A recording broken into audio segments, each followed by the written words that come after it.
Ah, ah, ah, ah.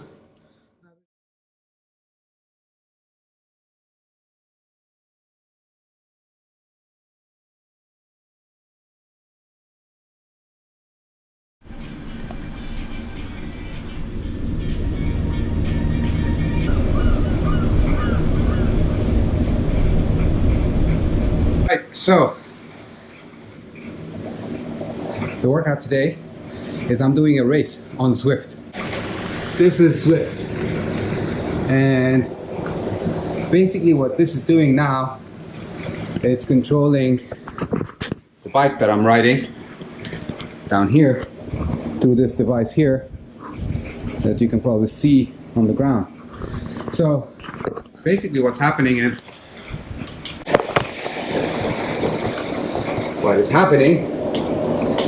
that I'm riding on a virtual, basically in the virtual world, and software is controlling the resistance on my bike. So if there's a hill, for example, the resistance increases just as if I'm out in the real world, and then I have to change gears or pedal harder, put out more power to get up the hill. If there's a downhill, it becomes a lot easier. I have to change gears, get into an easier gear, just go faster. Whatever speed I'm pedaling, for example, my cadence, my RPM, how quickly my pedals are turning, I'll see the character on my screen. My avatar basically has the same cadence as me, so they're connected. And so now I'm just warming up. The race will start in 17 and a half minutes. So then in the race format, basically what's going to happen is I'll be racing with people all over the world who have similar setups. So basically, the more power I push, the faster I go in a race, and vice versa. The less power I push, the slower I go in a race. But they keep enhancing how realistic the game is or the software is. So what happens is, if I'm riding in a group, for example, normally out on the road, I get the benefit of the group blocking the wind for each other. So I can go faster with less power if I'm behind somebody, and I can go even faster with even less power if I'm part of a group. That's why you see in big races like the Tour de France and cycling races in general, people say in a group, because you expend a lot less energy because the group is blocking the wind. So that game has actually factored that in as well. So if I get close to somebody and I'm riding right behind them, they're blocking the wind for me, I can feel the resistance dropping. So I can stay behind them at maybe a higher speed than I normally would be able to with less power. I can save my energy. And if I'm riding in a group, it's the same thing, but the benefit is even bigger. So what the strategy is in any race, whether outside on the road or on Zwift, is to try to stay with the group as long as possible and try to sprint at the end to go for the win. Again, just like you see in professional cycling races. Now, of course, it doesn't always work. Depends how tired I am. It depends how much faster the other riders are. So the last race I did on the weekend, Friday afternoon, I think, I stayed with the group all the way till about 2 kilometers to go, 1.5 maybe. And then some of the group members started really pushing the pace. So the group went from, 8 or 10 of us down to around 4. So I stayed with those 4. I couldn't go with the faster guys. And then went for the sprint at the end. I think I caught 2 of them towards the end of the sprint. So it's a hard workout. When I did that race on Friday, I realized something when I was looking at my data later on. I had never pushed this hard when I'm working out at home on the home trainer before, ever. It's just being part of a race, even if it's a virtual one, just gets these competitive juices flowing and gets me really excited, and I push much more than I would be able to on my own. That's the benefit of something like Zwift. Anyway, I'll bring you guys later. 14 minutes to the start of the race. I'm just warming up now. Right. So we're in the warm-up area now. See? We kind of well, some of the riders have shown up. 4 of us, I think. Warm-up area before the race start. I've been riding now for an hour and 4 minutes in the race, averaging 209 watts.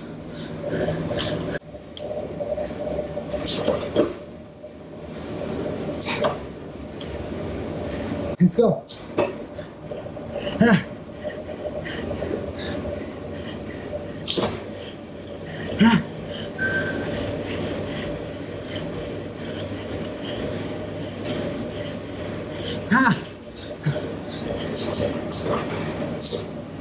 Finished.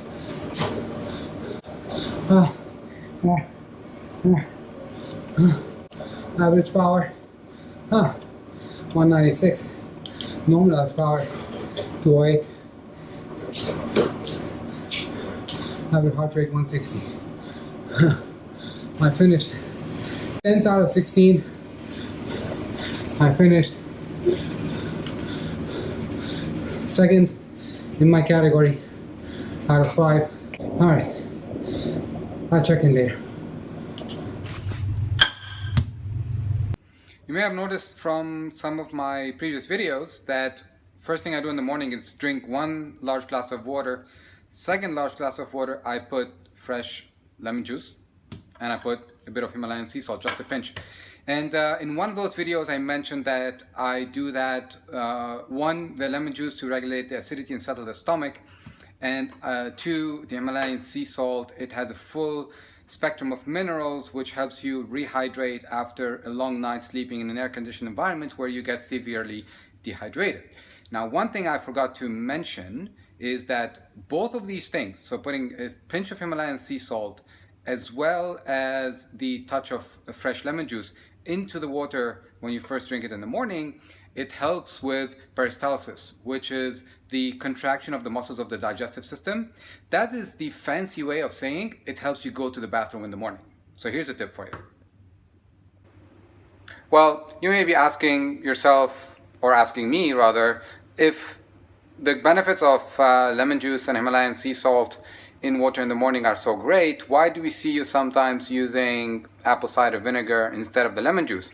Well, if you see me using apple cider vinegar instead of the lemon juice, that will tell you one thing, or 2 things rather. Number 1, the benefits are very, very similar between lemon juice and apple cider vinegar. Apple cider vinegar has a bit of an edge over lemon juice.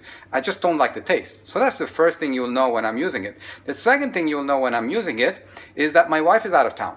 Because when my wife is out of town, a day or 2 later, I run out of lemon juice, run out of lemons rather, and I'm too incompetent with her not being here to actually go and buy lemons. I keep forgetting. So when you see me using this, that means I ran out of lemons. Now, thankfully, last night I actually did pick up lemons, so this morning I used lemon juice again, which I prefer the taste. If I were to be, completely honest about which one is more beneficial from a health point of view, it's this one. But I prefer lemon juice.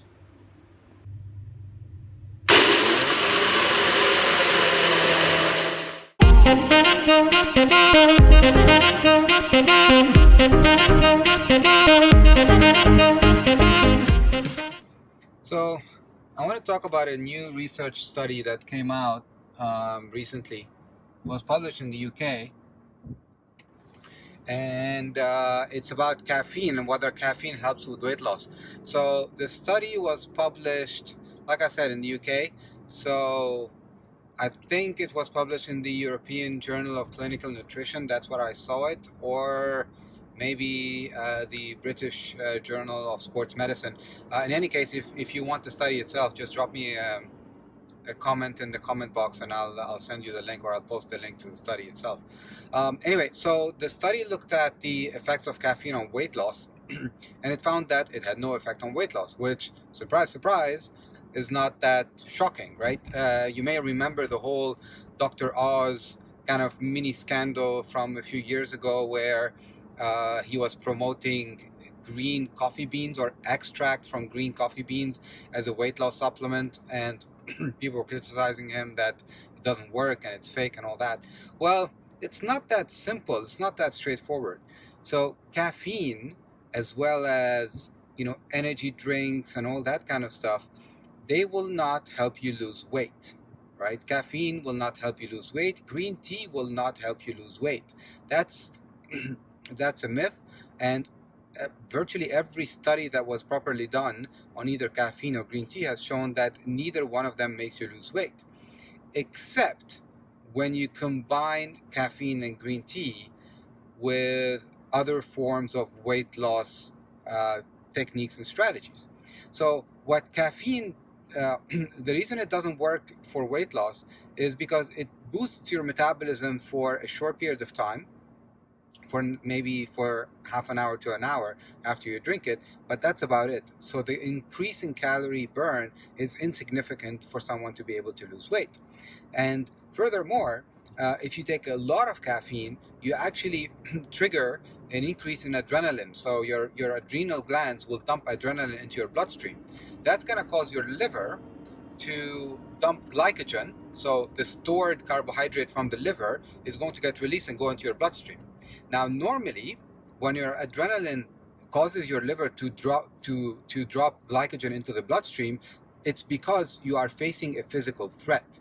That's why people talk about the adrenaline rush, right? So when your body is faced with a physical threat, throughout the human evolution, it's when we were being chased by a lion or being attacked by someone, your adrenal glands secrete adrenaline, and that adrenaline is going to cause your liver to dump sugar into the blood, so that sugar is available to your muscles to be used immediately.